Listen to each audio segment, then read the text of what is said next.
America चाहता है कि वो पूरा चिकन खाए, लेकिन चिकन का बचा हुआ लेग पीस भारत खाए। जी हाँ, आप सही सुन रहे हैं, अमेरिका की ये ख्वाहिश है।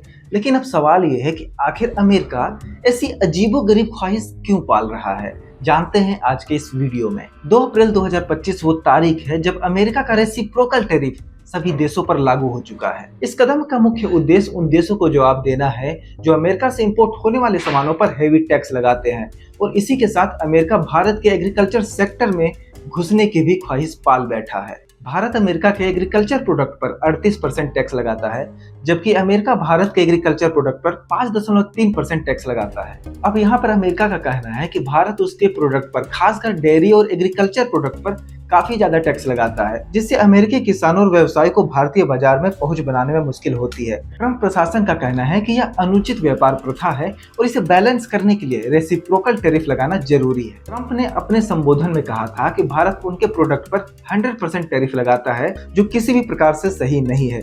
अब हम भी वही करेंगे जो वो हमारे साथ करते हैं। 2024 में भारत और अमेरिका के बीच 129.2 अरब डॉलर का व्यापार हुआ था, और इसमें भारत ज्यादातर सामान निर्यात करता है। भारत के सामानों पर अमेरिका में कम टैक्स लगता है, जबकि अमेरिका के सामानों पर भारत में ज्यादा टैक्स लगता है, और इसी वजह से अमेरिका को इस व्यापार में 4 लाख करोड़ का घाटा होता है, और अमेरिका इसे संतुलित करने के लिए रेसिप्रोकल टैरिफ लेकर आया है। अब यहाँ पर भारत अगर अमेरिका के दबाव में टैरिफ को कम करता है तो इससे भारतीय किसानों की मुश्किलें बढ़ जाएंगी। अमेरिका के सस्ते प्रोडक्ट के सामने उनके लिए कंपटीशन बहुत ही मुश्किल होगा। जैसे वाशिंगटन सेब का भारत अब पहले की तुलना में ज्यादा आयात कर रहा है, और इसकी वजह से भारतीय सेब की बिक्री पर असर पड़ रहा है। भारत ने 2023 में वाशिंगटन सेब पर टैक्स 70% से घटाकर 50% कर दिया था। अब अमेरिका की चाहत इसे 15% तक कम करने की है। जैसे अमेरिका में चिकन की खपत दुनिया भर में सबसे ज्यादा है, लेकिन अमेरिकी लोग चिकन का लेग पीस खाना पसंद नहीं करते। तो अब अमेरिका भारत में अपने चिकन के बचे हुए लेग पीस को डंप करना चाहता है। फिलहाल टर्की और एशियाई देश अमेरिका के चिकन से बचे हुए लेग पीस के सबसे बड़े उपभोक्ता हैं।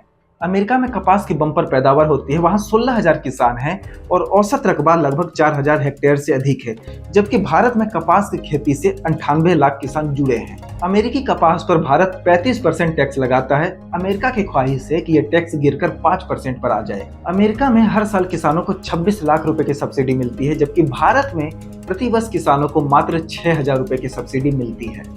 अमेरिका के इस कड़े तेवर को देखते हुए विश्व में कई देश एक दूसरे से हाथ मिला रहे हैं, और चाइना भी भारत को लेकर नरम रुख अपना रहा है। ट्रंप के टैरिफ के जवाब में चीन के राजदूत झू फियांग ने कहा है कि व्यापार असंतुलन को ठीक करने के लिए वो भारत से ज्यादा सामानों को आयात करेंगे। इसी बीच चीन, जापान और दक्षिण कोरिया ने ट्रेड एग्रीमेंट को लेकर तैयारी शुरू कर दी है। अमेरिका के रेसिप्रोकल टैरिफ की वजह से ये तीनों देश काफी ज्यादा प्रभावित होंगे। वहीं इस पर यूरोपीय यूनियन की अध्यक्ष उर्सुला लेन ने कहा है कि ट्रंप के रेसिप्रोकल टैक्स पर हम भी जवाबी टैरिफ लगाएंगे। कुछ अमेरिकी उत्पादों की ईयू में एंट्री भी बैन होगी। अब अमेरिका के इस रेसिप्रोकल टैरिफ की वजह से भारत को 60 से 70 अरब रुपए नुकसान होने की आशंका है, और इसी के साथ भारत के शेयर मार्केट में भी अस्थिरता बन सकती है। विदेशी निवेशकों की निकासी बढ़ सकती है। अमेरिका एक तरफ टैरिफ लगाकर व्यापार संतुलन की कोशिश कर रहा है, तो वहीं दूसरी तरफ भारत के एग्रीकल्चर सेक्टर में अपने एंट्री की रणनीति भी बना रहा है। यह कदम दोनों देशों के बीच तनाव भी बढ़ा सकता है और व्यापार भी बढ़ा सकता है।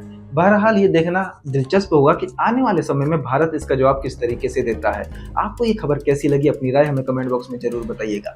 लेटेस्ट खबरों के लिए, लेटेस्ट अपडेट्स के लिए हम भारत यूट्यूब चैनल को सब्सक्राइब कर लीजिए।